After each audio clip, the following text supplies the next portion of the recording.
বিয়ের অনুষ্ঠান চলছিল। হঠাৎ পুরোহিত উঠে দাঁড়িয়ে বলল, এই বিয়েতে যদি কারো কোনো আপত্তি থাকে তাহলে এখনই বলো, কোনো আপত্তি নেই তো?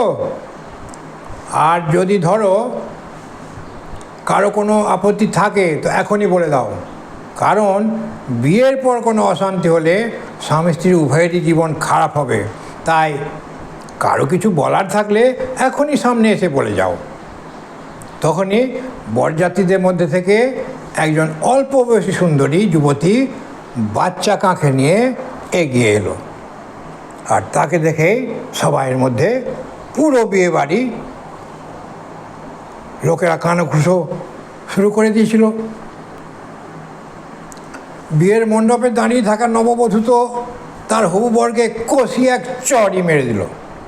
এদিকে মেয়ের বাবা রেগে বন্দুক আনতে চলে গেল, আর মেয়ের ভাইরা তো বরকে মেঝেতে ফেলে পুরো মারতে শুরু করে দিল।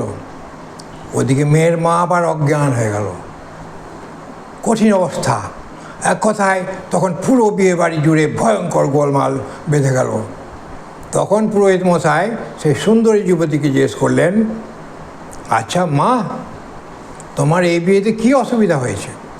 কী অসুবিধা? যুবতী বলল, আমার আবার কি অসুবিধা হবে?